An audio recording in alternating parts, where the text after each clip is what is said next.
अस्सलाम वालेकुम दोस्तों, अपनी नेक्स्ट वीडियो के साथ आपको वेलकम करता हूं अपने इस चैनल में। उम्मीद है सब खैरियत से होंगे। तो चलते हैं आज की अपनी अहम न्यूज और इन्फॉर्मेशन की जानब। सबसे पहले तो दोस्तों बात करेंगे स्पेन एम्बेसी और वीजा, नाम का मसला और बच्ची की पैदाइश के बारे में।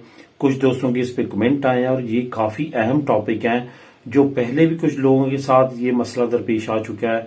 नए आने वाले जो है उनके साथ अभी मसला ये दरपेश है, जिसकी वजह से वो परेशान है, क्योंकि उनको पहले लोगों के एक्सपीरियंस का इलम नहीं है। तो मैं आप लोगों के साथ ये इन्फॉर्मेशन शेयर करूंगा। खास तौर पे जो नाम का मसला आ रहा है वीजे की सूरत में, सिर्फ आपका एक नेम है, सरनेम नहीं है। इस पे काफी फैमिलीज और कुछ दोस्तों ने कमेंट किए हैं। इसको मैं खास तौर पे कवर करूंगा, क्योंकि इसके बारे में मैं जाती तौर पे एक दोस्त का मसला यहाँ पे बना था, उसके साथ हमने मिलकर कुछ चीजें की थी, तो इस वजह से मुझे इसकी काफी ज्यादा इन्फॉर्मेशन है। इसको कवर करूंगा, कहाँ आपको मसला हो सकता है, कहाँ मसला नहीं है, इस पे बात करेंगे। उसके बाद बच्ची की पैदाइश के बारे में अहम कुछ चीजें हैं जो आप लोगों के साथ डिस्कस करनी है। उसके बाद स्पेन इमिग्रेंट्स के लिए खतरे की घंटी, ये इमिग्रेंट्स के लिए क्या खतरा हो सकता है, फ्यूचर में क्या प्रॉब्लम्स हो सकती है, जिसके लिए मैं अब पहले भी अलर्ट आपको कर चुका हूं, इस पे बात करेंगे। उसके बाद एक नई ड्राइवर लाइसेंस का आगाज किया गया है, उस पर बात करेंगे। और आखिर में बात करूंगा कि स्पेन की आवाम के लिए एक बड़ी राहत की अनाउंसमेंट की गई है हुकूमत की तरफ से, जिसके लिए आपको जानना जरूरी है और इससे फायदा उठाना भी आपके लिए इस वजह से इंपॉर्टेंट है कि काफी हमारी कम्युनिटी में लोग जो हैं वो इससे फायदा उठा सकते हैं डायरेक्टली इनडायरेक्टली। तो इस पे बात करेंगे वीडियो के आखिर में।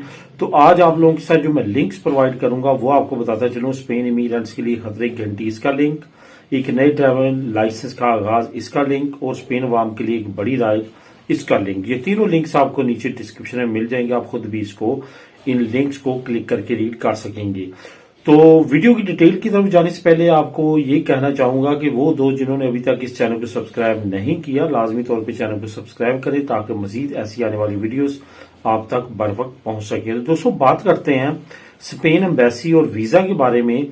एक बात तो कन्फर्म है कि स्पेन की एम्बेसी और वीजा के बारे में आने वाले वक्त में चीजें मजीद रिस्ट्रिक्ट हो सकती हैं और नरमी की फिलहाल गुंजाइश नहीं है। टाइमलाइन में जो है वो नरमी हो सकती है, कम हो सकता है, लेकिन जो कुछ अभी देखने को मिल रहा है मुल्क के अंदर भी जिस तरह से चेंजिंग आ रही हैं, सूबों को इख्तियारात मिल रहे हैं, लैंग्वेज की जो है इशू ज्यादा रेज कर रही हैं मुख्तलिफ लोकल हुकूमतें, तो इस वजह से आने वाले फ्यूचर में इमिग्रेंट्स के लिए कि बहुत अच्छी जो है स्पेन एम्बेसी की तरफ से रायतें वो मिलती हुई नजर नहीं आती। अब अगर आप बात करें आज से चंद साल पहले जर्मनी की और हॉलैंड की यही सिचुएशन थी, उस वक्त भी ऐसा कुछ नहीं था वहां पे। लेकिन अब अगर आपने हॉलैंड में, जर्मनी में और इस तरह दूसरे यूरोपीय मालिक जो हैं वहां पे अगर आपने इवन फैमिली वीजे पे आना होता है, तो आपकी वाइफ को वहीं पे बैठ के, पाकिस्तान में बैठ के या जिस मुल्क से वो आना चाहती हैं वहां पे उनको उनकी लैंग्वेज का इम्तिहान देना पड़ता है। अगर वो पास करती हैं तो आती हैं, वरना वो नहीं आती, आती हैं। यानी कि मर्द भी हो सकता है अगर वाइफ बुला रही है, और अगर खामद बुला रहा है, तो ये प्रोसेस लाजमी तौर पे आपने करना होता है। इस तरफ जो है वो आने वाले वक्त में स्पेन जा सकता है। जो लोग अपनी फैमिलीज को बुलवाना चाहते हैं बर वक्त, उनके लिए ये एक अच्छा मशवरा है कि वो अपनी फैमिलीज को बुलवाने की तैयारी करें, क्योंकि आने वाले वक्त में रिस्ट्रिक्शंस मजीद बढ़ सकती हैं। अब बात करते हैं कि नाम का एक मसला है जिसपे कुछ दोस्तों ने, कुछ फैमिलीज ने कमेंट किए हैं। मैं यहाँ पे कुछ एग्जांपल दूंगा। जैसे एक दोस्त ने कमेंट किया कि मेरा नाम जो है वो अली है, सिर्फ अली, कोई सरनेम नहीं है। तो अभी एम्बेसी ने जो मेरा वीजा लगाया 2 मरतबा अली अली लिखा था, तो वो 2 मरतबा वीजे पे भी लिखा हुआ है। तो इसका क्या कोई प्रॉब्लम होगी? टिकट भी इसी नाम से लेंगे, क्या करेंगे? बिल्कुल टिकट आपको इसी नाम से लेना पड़ेगी। उनके बेटे का जो नाम था वो सिर्फ अब्दुल्ला था, कोई भी सरनेम नहीं था।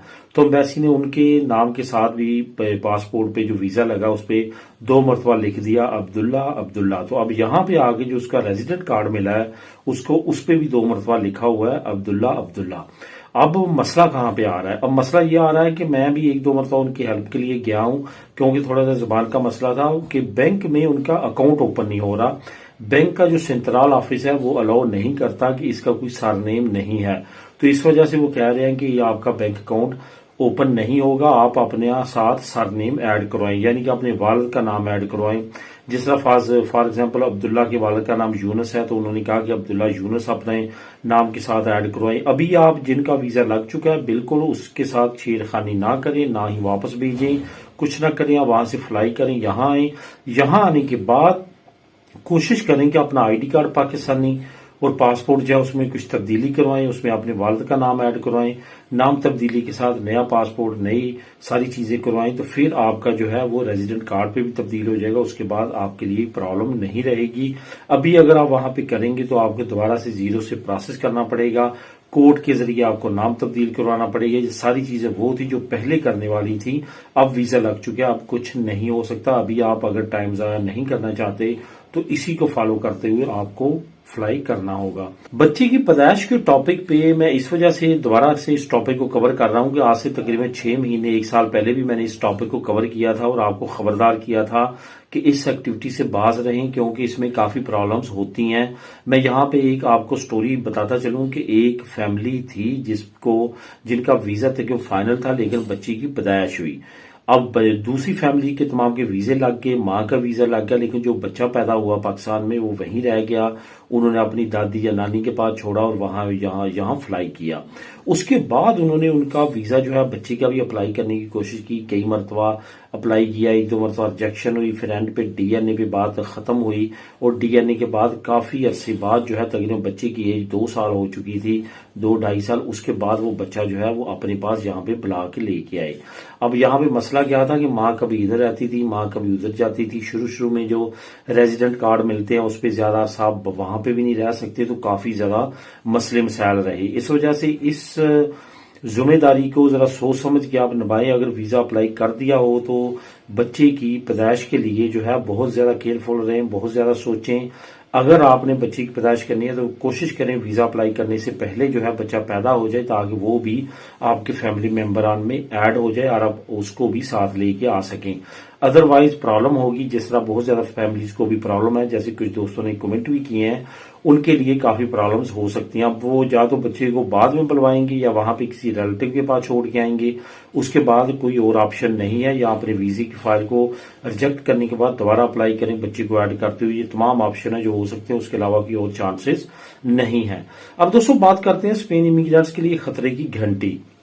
असल में जो वोक्स पार्टी है वो बहुत ज्यादा इस लिहाज से एक्सट्रीम दरीचा नजरियात रखने वाली पार्टी है, जो कि स्पेन का माशरा भी इसको एक्सेप्ट करता है कि पॉपुलर पार्टी इतनी ज्यादा रिस्ट्रिक्ट नहीं है इमिग्रेंट्स और इस तरह की चीजों को लेके जितनी ज्यादा वोक्स पार्टी है। अब खतरे की बात यह है कि जो मैं बार बार कहता रहा हूं कि इमिग्रेंट्स को जिनका टाइम पूरा हो गया नेशनलिटी टाइम पे ले लें, जिनका टाइम पूरा हो गया लीगल टाइम पे हो जाएं, क्योंकि आने वाले वक्त में वोक्स पार्टी की पॉपुलैरिटी खासतौर पर जिस तरह अब पूरी दुनिया में आहिस्ता डोनाल्ड ट्रंप के आने के बाद दोबारा से राइट विंग्स पार्टीज आ रही हैं, तो आने वाले वक्त में स्पेन में भी बहुत ज्यादा चांसेस हैं, जैसे इनके पड़ोसी ममालिक में तमाम में आ चुकी हैं, कि स्पेन में भी वोक्स जैसी पार्टी को इक़्तिदार मिल सकता है और इनके पास पावर जा सकती है। उसके बाद इमिग्रेंट्स के लिए काफी ज्यादा खतरात होंगे। तो ऐसी ही ये सिचुएशन बनती नजर आ रही है। एक सर्वे किया गया स्पेन में, जो कि अभी चंद बामुश्किल 1 साल हुआ इलेक्शन गुजरे, तो 1 साल के अंदर अंदर 17% तक यानी कि 17% तक जो है वोक्स पार्टी का वोट बैंक मजीद बढ़ चुका है। यानी कि अगर इस वक्त इलेक्शन हो तो 17% पूरे स्पेन में वोक्स पार्टी के वोट ज्यादा मिलेंगे और हो सकता है कि 3 साल बाद जो इलेक्शन हो ये मजीद परसेंटेज बढ़ जाए और उसके बाद वोक्स पार्टी को आने वाले इलेक्शन में अच्छी खासी पावर मिले और उसके बाद इमिग्रेंट्स के लिए खतरे की घंटी जो है वो यकीनन हो जाए और उनके लिए काफी ज्यादा रिस्ट्रिक्शंस सामने है, जैसे कि वो बोल रहे हैं कि क्या क्या करने वाले हैं इमिग्रेंट्स के खिलाफ। इस वजह से बहुत ज्यादा जो है वो जिन जिन लोगों के नेशनलिटी के टाइम पूरे हो गए हैं वो जमा कराएं, जिन्होंने नेशनलिटी नहीं लेनी अभी लीगल होना है वो अपना प्रोसेस लीगल का करें। जो सुस्त रोई में आप चल रहे हैं उससे कोशिश करें कि तेज रफ्तारी में अपने तमाम डॉक्यूमेंट्स को करें, ताकि अगर इनकी हुकूमत आती भी है उस वक्त आपका स्टेटस लीगल हो और आपके लिए कोई प्रॉब्लम ना हो। अब दोस्तों बात करते हैं एक नए ड्राइवर लाइसेंस की। एक नया ड्राइवर लाइसेंस जो है उसकी अनाउंसमेंट की गई है। इसके बारे में मैं तकरीबन 6 महीने पहले बता चुका हूं, लेकिन अब ये इम्प्लीमेंट कानून हो चुका है। B1 एक नया लाइसेंस जो है वो स्पेन ने लॉन्च कर दिया है। B1 मतलब है कि अब आप 16 साल के बाद भी लाइसेंस ले सकते हैं, यानी कि 16 साल जैसे आपकी एज हो तो आप B1 लाइसेंस अप्लाई कर सकते हैं, जिसमें आप 90 की स्पीड से ज्यादा गाड़ी नहीं चला सकते और इसकी वोल्टेज वगैरह वो सारी चीजें भी एक लिमिटेशन है, जो नीचे मैं लिंक दे रहा हूं, लिंक नंबर 2, वहां पे आप क्लिक करेंगे तो तमाम डिटेल आपको मिल जाएगी। तो वहां पे जाकर आप डिटेल रीड कर सकते हैं। हैं, काफी अच्छी अपॉर्चुनिटी है। अगर नौजवान इस अपॉर्चुनिटी से फायदा उठाना चाहते हैं तो उठा सकते हैं। इसके बाद आपके लिए बी लाइसेंस काफी ज्यादा आसान हो जाता है। अब दोस्तों बात करते हैं आखिर में कि स्पेन की आवाम के लिए एक बड़ी राय, ट्रेनों की टिकट्स का आखिरकार जो है अनाउंसमेंट करने के बाद इम्प्लीमेंटेशन शुरू होने जा रही है। 1 मई से आप टिकट जो है वो फ्री ऑफ कॉस्ट सफर के लिए ले सकते हैं। 1 मई से जो है वो आगे आप जो है वो ऑनलाइन बुकिंग कर सकते हैं। आपने 20 यूरो जो है वो डिपॉजिट करवाने हैं और आपको टिकट फ्री जारी कर दी जाएगी। लेकिन इस पे याद रखें कि आपके महीने में कम से कम 6 ब्याखे होने चाहिए, 6 मरतबा आपका सफर होना चाहिए और ये आप ऑनलाइन अप्लाई कर सकते हैं। अगर आप इसके लिए एलिजिबल हो जाते हैं तो आपको ये 1 साल के लिए जो है वो फ्री टिकट्स मिलेगी दस्तिनिया सिरकानिया के लिए, और इसके साथ साथ जो मीडियम सफर के लिए है, जो लार्गा दुरासियोन है, उसके लिए ये फिलहाल राय नहीं दी जाएगी। तो जो लोग काम पे जाते हैं या इस तरह की जर्नी पे जाते हैं डेली बेसिस पे, उनके लिए ये एक बड़ी अपॉर्चुनिटी है। इसके बारे में भी आप नीचे लिंक नंबर 3 को क्लिक करके खुद भी रीड कर सकते हैं। तो दोस्तों ये थी आज की अहम न्यूज और इन्फॉर्मेशन। मिलेगी नेक्स्ट वीडियो में नई अपडेट्स के साथ। अल्लाह हाफिज।